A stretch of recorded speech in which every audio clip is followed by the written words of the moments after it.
Olá pessoal, tudo bem com vocês? Para você que já me segue aqui no YouTube, hoje eu vou falar sobre o processo do adoecimento segundo o Ayurveda, né? E como base para esse vídeo de hoje, é interessante que você tenha visto os nossos outros vídeos falando a respeito de Agni, Ama, Dosha, tudo isso para você conseguir entender bem, né? Então, no conceito de saúde do Ayurveda, a gente precisa ter o equilíbrio dos doshas, o equilíbrio dos datos, que são os tecidos, né? A gente precisa ter o equilíbrio do fogo digestivo, a gente precisa ter o equilíbrio da mente, a gente precisa ter pouco ama acumulado, porque se existe ama acumulado também, a doença se desenvolve. Então, tudo isso é necessário para que o nosso corpo se mantenha são, né? E o processo de adoecimento, segundo a Ayurveda, ele vai acontecer no processo da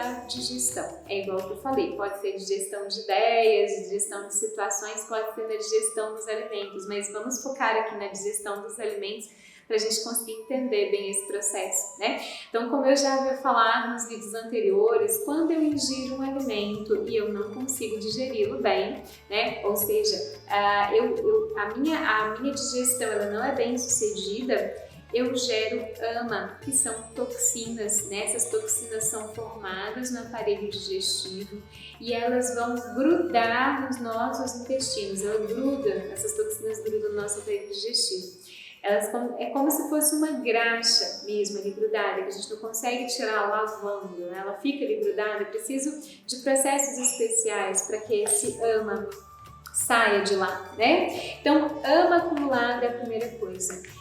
Depois nós temos o acúmulo dos doshas no aparelho digestivo, né? Nós temos aí várias formas de acumular os doshas, né? A gente vai ver isso com detalhes em outros vídeos, mas, por exemplo, eu tenho alimentos que agravam vata, tenho alimentos que agravam pitta, que agravam kapha, situações que agravam vata, pitta, kapha, né? Então, os doshas eles podem se agravar no nosso corpo e então no nosso aparelho digestivo e a gente começa a ter sintomas, né? Então, os sintomas de agravamento de kapha no aparelho digestivo, a gente vai ter náusea, vai ter um gosto meio adocicado ali na boca, ausência de fome real também é um sinal de agravamento de kapha. Como sintoma principal de agravamento de pitta no aparelho digestivo, a gente vai ter pirose, né, que é a queimação, refluxo ácido. A gente também vai ter os gases pitta, que os gases pitta são diferentes dos gases vata. Depois a gente vai ter um vídeo só sobre gases, explicando para vocês, né, como que isso acontece. Mas os gases pitta são gases fétidos que saem, gases fermentativos, né?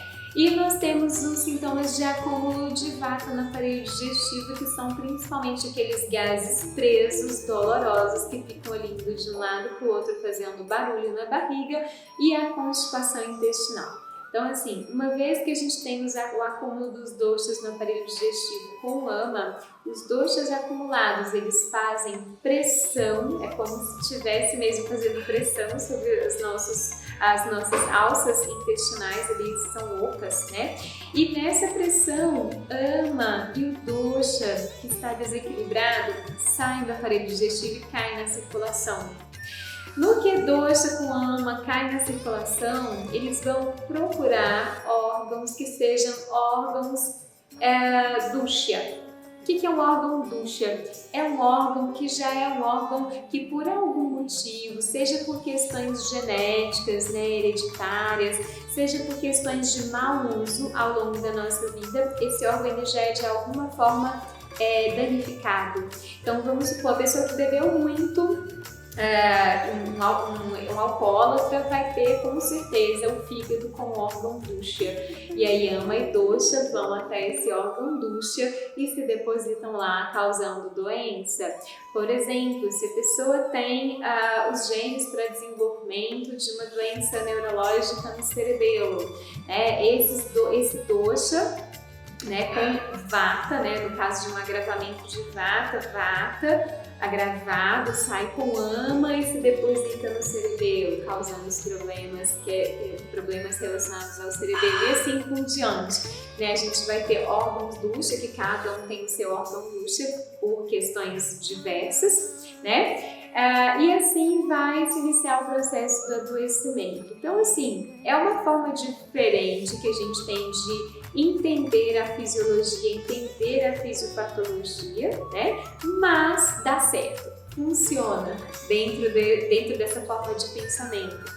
Então, como é que a gente vai retirar esse dosha e retirar esse ama, né, no órgão quando ele já está acumulado ali, ele já está depositado em órgãos profundos? Quando isso acontece, a gente precisa de procedimentos de purificação mais intensos, como panchakarma, por exemplo, né, e precisa do uso de ervas que são ervas que conseguem chegar até os tecidos, ervas que sejam desbloqueadoras, por exemplo, ervas que vão conseguir aumentar o fogo digestivo dentro daquele tecido para conseguir digerir ama e, enfim, para a gente conseguir tirar a ama lá de dentro, e todas as formas que a gente tem de pacificação do dosha, né, dos doshas. Então, em resumo, né, o que é importante ficar para você desse vídeo?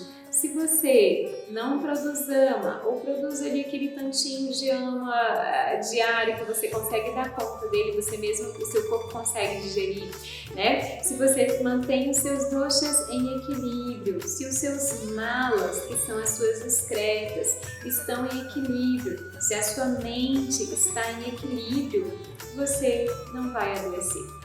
Ou se é que um vírus vai te invadir, por exemplo, para causar uma gripe, os sintomas dessa gripe eles vão ser super tranquilos, diferente de uma pessoa que é invadida por um vírus que está cheio de ama, cheio de pita, né? Pita desequilibrada, ela vai desenvolver uma mega infecção a partir, né, secundária a uma infecção viral. Então, por isso que a gente fala que nós nunca somos vítimas do que acontece com a gente. Então, na verdade, mesmo que haja um agente invasor dentro de mim, o que vai contar é o estado do meu corpo, né? O que vai realmente definir, o que vai ser definitivo com relação a como o meu corpo vai reagir àquele agente invasor. Então, a gente conseguindo seguir todas aquelas regrinhas de purificação, todas aquelas regrinhas para deixar os doshas em equilíbrio, para deixar ama em quantidades mínimas, a gente vai conseguir manter a nossa saúde o resto da vida. Um abraço!